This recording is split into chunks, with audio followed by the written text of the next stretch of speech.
All right. So, this came out a little earlier than expected, mostly because my co-host here, Matt Dennion, author of Atomic Rex, great friend of mine, his schedule cleared up, and it was like, "Hey, let's do it now." Yeah, I appreciate your flexibility, man. Yeah, I was free, and yeah, I'm excited to do this review with you. We both have thoughts about it. We haven't talked about it beforehand, but let's jump into it. So Yeah, the comic being Godzilla destroys the Marvel universe. I ordered this off of thrift books, which might actually be where I'd be getting a lot more of my books these days. It takes a little longer for it to come in, but I think it's worth it. Also, you find some gold in there in them our hills. This is not promoted by thrift books. Um, anyway, so Matt, what was your, because you read it in single issues, what is your initial thoughts about Godzilla Destroys Marvel? um, I will say I think it was pretty clear. A lot of the complaints you and I and a lot of fans had about the sort of versus series they did before this, where it's like, oh, they teased this, but we didn't really get it with a few exceptions. And we wondered if they were saving it for Destroys. I would say that was the case. Um, I would think overall I enjoyed it. It's not much of a story. It's more akin to like the Final Wars movie, like done in a comic almost with Yeah. you just kind of move from one fight to the next, which is fun. I mean, I'm not, like saying that's not, um, but I don't know how well put together the story was as a whole. That being said, I still enjoyed it. What do you think? Well, it's like after Godzilla versus Marvel, and I think we could give that a solid C minus, and I'm being Yeah, generous about that, about all around that, because really there's two, maybe three books out of those six that are worth anything. I was a little concerned because again, Jerry Duggan did Godzilla versus Hulk, which neither of us liked, right. and but I was a little more interested at the idea of this being a cohesive story. Yeah, Um, Having said that, though, I think it's just fine. I think it's I and look, I think you're very spot on in the whole Final Wars comparison because that's what basically is. It's a paper thin plot of Godzilla just doing what he just did 6 issues ago, but now there's continuity. right. Like it definitely has a Final Wars ring to it, which like Final Wars is one of those movies where, like, I know a lot of the later ones are divisive for fans. If I'm like in the right mood, I can really enjoy Final Wars, but it's not one that I sit down all the time, like, oh man, I just got to watch this from start to finish. You know what I mean? Like, it's fun for what it is, but it's just fine. Is an excellent way to put it, like you said. Yeah. Um. Yeah. Um. I it's also there are some moments in here where I find it enjoyable, but other times where I'm just like, okay, because I don't know what it is, and I know Godzilla just can't lose. That's in the contract, but like I know the comic literally is Godzilla destroys Marvel, but like, can we have some stakes here? Because by like halfway through the book, I'm just like, can we have Godzilla struggle just a little? Yeah, that's it's again. I keep circling back to Final Wars, but that was kind of like what it was like for a lot of issues where it's like, yeah, he's going to fight something, but it's not really a challenge. Like he's just going to off this thing quickly and move on. Now there were some highlights. I don't mean to like downplay the entire thing, but like the first couple issues, if we go issue by issue, like he kind of attacks New York. The first thing he does is trash a celestial. Now they do like clarify it's like a preemie celestial, kind of like it Yeah, wasn't fully ready yet, but like you're talking about beings that can end solar systems, kind of with a thought, and Godzilla just trashes it like right off the bat. And then right from there, like, oh damn, okay, like I don't know what a lot of the heroes gonna be able to do at this point. you know? yeah. I was kind of this mindset of, wow, that was really easy. Um, I also will say that the art isn't the best. I mean, it's serviceable. It's better than Godzilla versus Power Rangers 2. Yeah. Oh God. Yeah. Yeah. Um, I think also Duggan this is its own Marvel universe. I think it's not set in any main continuity, which I appreciate, but it's more or less, it feels like Duggan just wanted to cherry pick the Marvel universe he wanted to write in here. Yeah, I would say so. Because the X-Men are wearing their 90s gear. You have but it's clearly we have we have Sam Wilson as Captain America. But we also have like like Eddie Brock is still Venom. Yeah, you also have Steve as Captain America too. Yeah, well, in the comics right now, they're sharing the title. Yeah. But yeah, it's kind of funny that like, and so, like Black Panther is just MCU Black Panther. Yes. Yeah. So it's just Duggan kind of cherry picking the Marvel universe he wants to write. And I'm not saying Duggan is a bad writer. I've read some good stuff from him. But I think that it's more like he had a crossover to do, and he was just like, well, no, it's its own universe, so I'll just play with that. The other thing with this book too that I kind of find just a little interesting with this series is that some of the fights you want to see are just like barely a page. Like Godzilla just KOs Dormammu and Fin Fang Foom. Well, Fin Fang Foom again, but it's less embarrassing this time. Yeah, at least it was more of a fight this time than like the Three Stooges thing. But yeah, he takes him out pretty quickly. Same with Dormammu. Yeah, that one was another like the Celestial surprising, where it was like, wow, he just went to Dormammu's own house and whooped his ass like in a page or two. So yeah. That being said, I will give some credit to the fight with the giant-sized Hulk was pretty well done, I thought, in terms of just being a fun encounter. I think that's it's definitely Duggan going, hey, sorry about versus Hulk. Here's the makeup.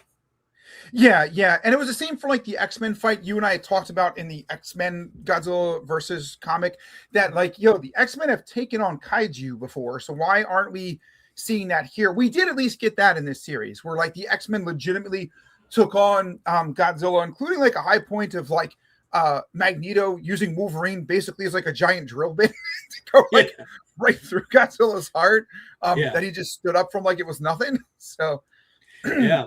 I also like that moment where Xavier like goes into Godzilla's head to like reason with him, and he's like, "Oh, there's nothing here. It's just He's like immediately like, I got to get out of his head because it is because we've always as like G fans we've always had this thing of like Godzilla's mind is just not a fun place you want to be. So I kind of like that that's almost canonized in here that Godzilla's just the worst. Godzilla's mind is like the worst place you want to be. Yeah. That was cool. The Hulk fight was tremendous, especially they gave him basically like the weapons from Planet Hulk and they gave him Pym particles and sized them up. So that was really neat to see. Although you get like Hulk basically impaling Godzilla on an axe, Godzilla just flicking it out of his back like it's nothing. Although the way he took out Hulk was pretty cool, I have to say. Yeah, that was pretty entertaining. The blow him up from the inside. I also I did enjoy that we do kind of get Red Ronin in a way from. Yes. When you get to the end, before that, real quick though, because I honestly admit I had mixed feelings about like this could have been something else, but it was still pretty cool, and maybe it's cooler the way they went with it. Is after the Hulk fight, you get Namor shows up and he's riding Ibra, and I was like, that is pretty cool. Like I feel like it would have been neat to use Giganto 2 there, but I feel like I guess you kind of had to go Ibra here. We had the opportunity. What did you think about that? I don't know because you cut out there. Oh, sorry. I was saying after the Hulk fight, they had a cool scene where Namor shows up and he's riding Ibra, like the sea monster. And part of me was like, this might have been cool if they used Giganto too, like this sort of the Chimera like monster that he has that's like a whale monster. But at the same time, I was then like, yeah, but how often are you going to get the chance to have Namor riding Ibra? So I feel like that was pretty cool. What do you think of that like little cameo? I mean, it is cool that it's Ibra of all kaiju who make an appearance alongside Godzilla. But I'm like, I mean, there were a few other cooler aquatic kaiju you could have used. Like, how cool would it have been if it was Titanosaurus? Much cooler, for instance. Yes, Manda would have made a lot of sense since he's like a guard or she's a guardian, whatever it is for an underwater city. Would have been cool too. Or like I said, like Marvel does have its own stuff. Like Submariner has Kaiju in his arsenal. That would have been cool too. But neither to go with. I guess you have a crossover to go with a Toho monster, like you said. So Titanosaurus or Manda or you could use Varon, maybe even. There's like a bunch you could have used, but so I thought the concept was neat. And then, sorry to get back to your point, yeah, you did kind of get Red Ronin as like again Megazord type of thing, where it's like they all have different powers from heroes, right? Yeah, yeah, yeah. So that was kind of neat. It still seemed like Godzilla was way overpowered for that matchup. It was almost like in a, if you've ever seen, I know you're not a huge wrestling fan, but for those of fans of ours who are, there's like this clause that Hulk Hogan can't lose. And when he took on Shawn Michaels years ago, Shawn Michaels infamously oversells every move Hogan does to like point out that it's a little bit ridiculous. It's almost the same thing here, where it's like Godzilla is incredibly overpowered throughout the entire series. yeah. Like the whole Pym particle thing to the face, and he just resists it. I'm like, I mean, I get that it was a quick reference to the Avengers fight with Godzilla back in the '70s, but like, I'm also like, come on, man. Like he's resistant to everything, and also like Spider-Man, like Peter says, oh, he's resistant, like why can't my spider sense pick him up? And I'm like, that's not a secret Godzilla power. He should be able to dodge Godzilla's powers because his spider sense was clearly working in Godzilla versus Spider-Man. Right. In fact, it was like double, right? Like it was like he got hit with like a bomb in his head when he sensed Godzilla coming.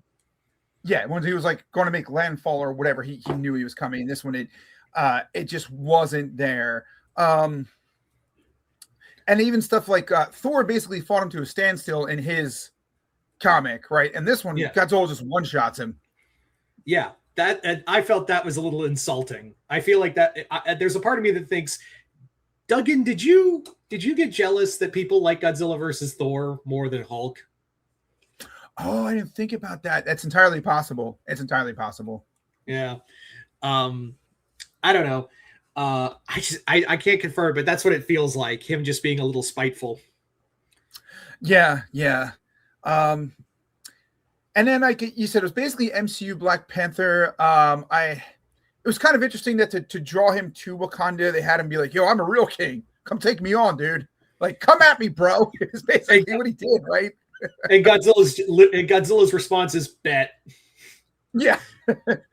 I also like, I find it weird just a tad that like and maybe it's just a continuity error where like the bar with no name gets destroyed by Godzilla and all the villains help the Avengers and Fantastic Four fight Godzilla.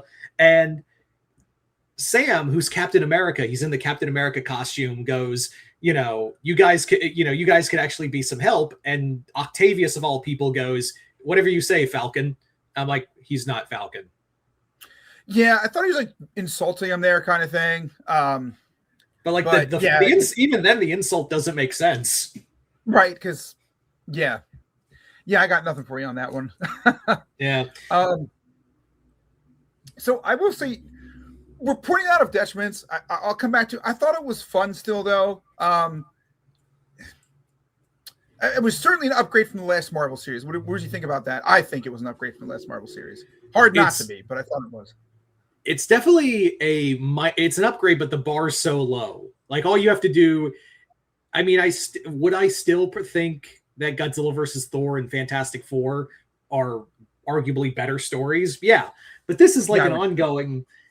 It's kind of like a fun show book, but it's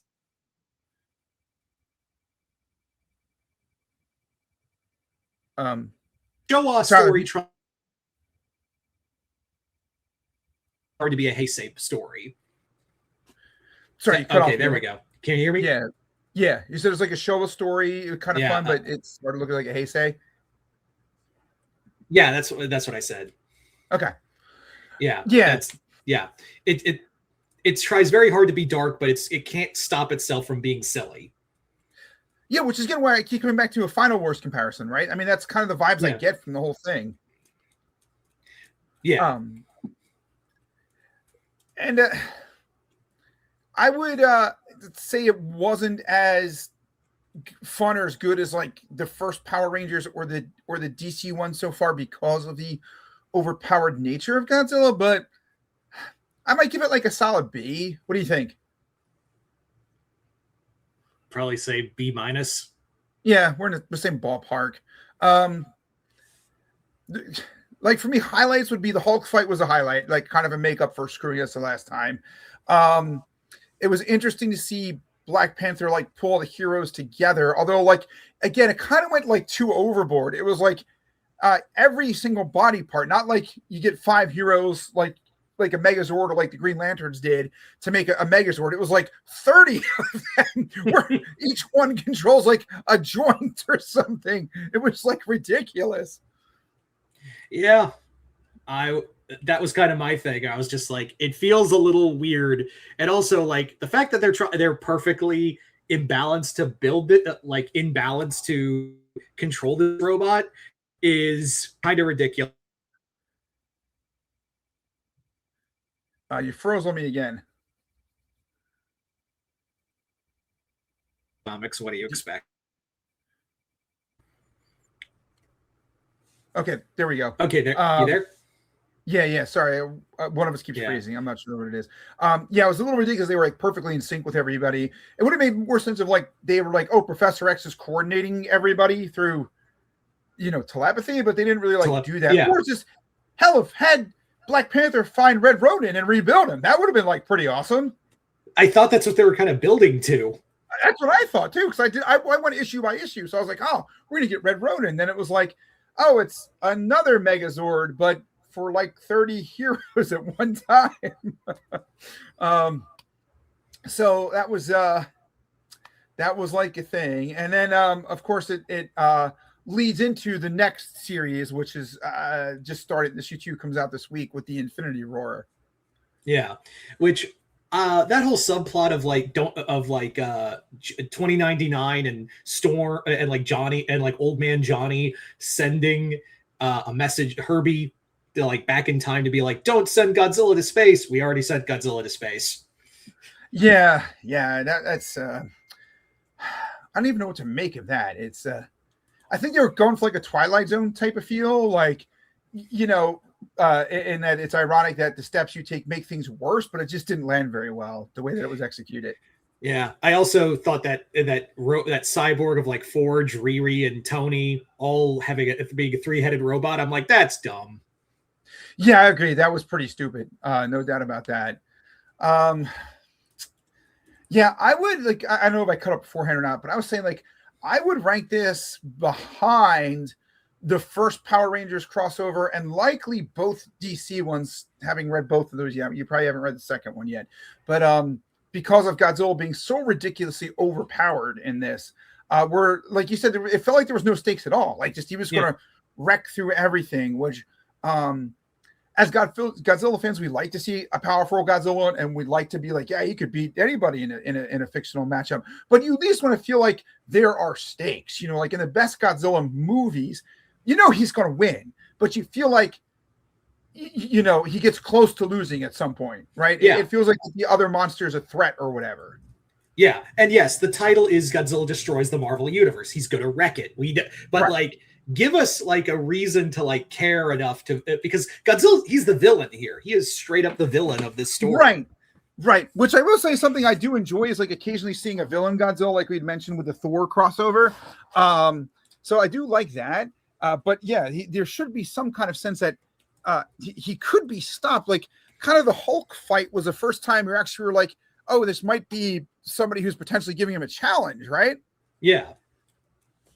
And then it gets turned right back around. So I mean, it's fine. I would definitely rank this probably as one of the lower Godzilla crossovers, but I mean, look at the competition we've had for Godzilla content, which is a hell of a thing to say this day and age. Like I could actually say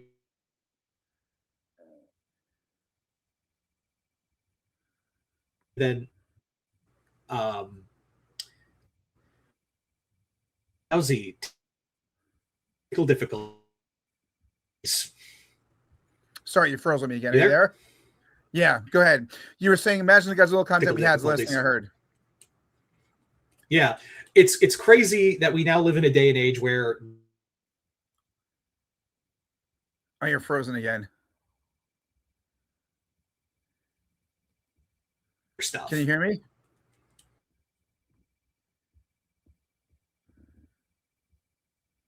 Tyler, can you hear me?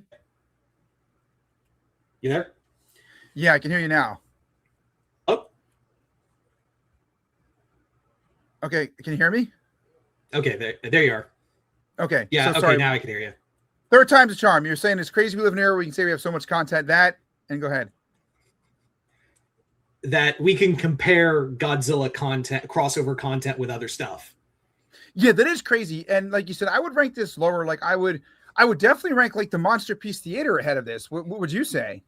What I find baffling that I would say that.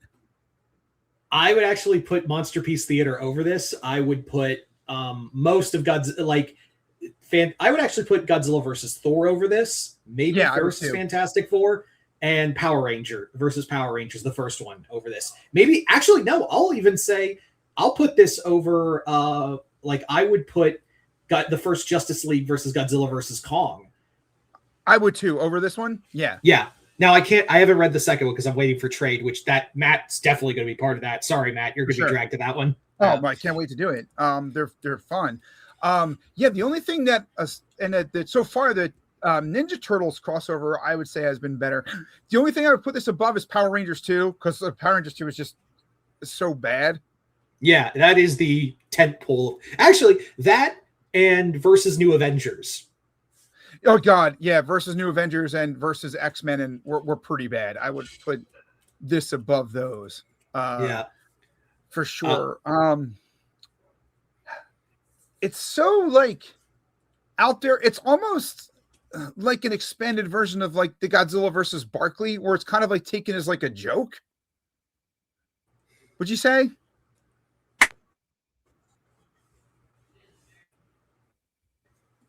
Can you hear me, Tyler? Yeah. Sorry, I don't know what it is. The internet's just crap. Yeah, sorry, I don't know if which side of us it is, but it's almost taken in a light-hearted manner where it's not so serious, like the Godzilla versus Barkley story, from the 90s. Yeah, it doesn't know if it wants to be serious or campy, and it teeters on that line. But it's not awful. I could read this again. It's not. It's not awful. If you haven't read it and you're a Godzilla fan, I would say it's worth giving a read to at the very least, right?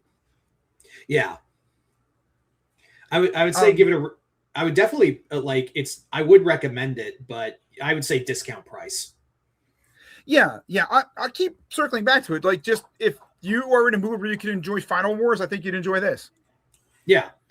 But I think if you want to compare this to the DC crossover, that one just does this better. This whole idea better of Godzilla, yeah, and the Titans, they can't be beat, but you do feel that the DC superheroes are at least giving them a run for their money, like Godzilla and Superman's fight. Right. Yes. Yeah, that felt more there. Or when he fights the Aquaman's Kraken, it's certainly more of an even matchup than it was when he just wrecked Fing Fang Foom, right? That type of deal. And I know some jackass is gonna come on here and be like, but that was MonsterVerse Godzilla. It doesn't matter. It's Godzilla. Right. It's Godzilla. And again, the point is in the story itself, the stakes still have to feel like that they matter. We could split hairs and be I'm just going to pick one that, Destroyer would have wrecked Showa Godzilla because he's more than twice the size. Well, yeah, but the point is still the Heisei Godzilla felt like he could have lost to Destroyer and maybe kind of did, but you need to feel like there's a challenge there, not just he's going to walk through everything. And again, by having him wreck a Celestial right off the bat, that was a big telltale sign of he's too powerful for the Marvel heroes to handle. Typically, even in mass, they would struggle with a Celestial, right? Yeah, they would struggle even with an infant Celestial. Right. So that kind of like set the bar super high right off the bat. I also felt like they kind of underplayed the mole man in the story. Like he found that weird vibranium and then just kind of like that was it. You Yeah. know? Like, Again, paper thin plot. yeah, yeah. But with fun aspects. I don't mean to completely crap on it. It has fun aspects. But yeah, with the plethora of stuff we've been getting, I would say it's definitely in the bottom rungs of it, though. I'll give it, like you said, over the horrible, with the exception of Thor and Fantastic Four, really. And I'll give Spider-Man an okay. This one is like in that Spider-Man range of okay. Does that seem reasonable? That's very reasonable. I would read this over versus Avengers or versus Hulk or Power Rangers Power Rangers Godzilla 2. Yeah, for sure, for sure. But otherwise, I would take the other ones over them thus far. The first issue of Infinity War seems to follow this. We'll talk about that when we get there. I'm interested to see how, like, a Sonic one, which should, I guess, be a little bit more cartoony, compared to this when we finally get that in the spring. I literally forgot we were getting that. Yeah. So put that on your radar. Godzilla versus Sonic. You called it. How did you forget? Yeah, I there's now so many. Again, we go back to the whole thing of like there's now like a bar for these crossovers. Right. Heck, we even got Romeo and Juliet versus Godzilla coming out, and then Godzilla in the Odyssey. So Fingers crossed for War of the Worlds. I think there's a decent shot. I really do. I think you'll see that in the fall to kind of like coincide with the anniversary of the broadcast on Halloween from, was it like 38 or something? Yeah. The only reason they did an Odyssey is it's coming out the same month as the movie. Yeah, for sure. They're getting like synergy without having to pay for it. Yeah. That's the beauty of public domain. Yeah. Yeah, overall, like, fine. It's like you said, it's fine. The Godzilla destroys Marvel. Not as good as it could have been. I would have liked to have seen something more along the lines of Godzilla versus Thor, right? Like, yeah, or Fantastic Four, where it's a bit more of a coherent story and not just like, super paper thin. But that being said, I'm still going to say overall, I'm glad we got it. Yeah, I think. I mean, I thought Godzilla versus Marvel would be a one-off, but nope, it's a whole trilogy. Yeah. So we'll see where it goes. Although, like, I'll take these kind of okay ones for like the Thor comic alone was like so good. Like if we're ranking just crossovers, the Thor one alone might be top tier, like around all the crossovers. What do you think? I would say that if we were to do like a Mount Rushmore right now of what we have so far, I would say versus Thor, first Power Rangers crossover, just Monster Piece Theater and Justice League versus Godzilla versus Kong. That I believe is how I would do it too. Yeah, I would say so too. Yeah. So far, we'll see. Yeah. But yeah, so I think we covered everything. Matt, thank you so much for being on here. Yeah. Thank you for having me. And I'm definitely in for Justice League, Godzilla Kong 2, and definitely in for Sonic or Infinity War, whatever else you want me to do for the Godzilla crossovers. Yeah, it's also funny to note that like that comic comes out the same day Predator kills the Marvel Universe in trade. Also, so yes. Yeah. So yeah. Anyway, you guys tell us in the comments below, what did you guys think of Godzilla Destroys the Marvel Universe? Do you agree with us? Do you think it was good? Do you think it was bad? Just comment below, let us know. Other than that, hope you all enjoyed this. I'm Mr. Multiverse. I'll see you next time in the multiverse.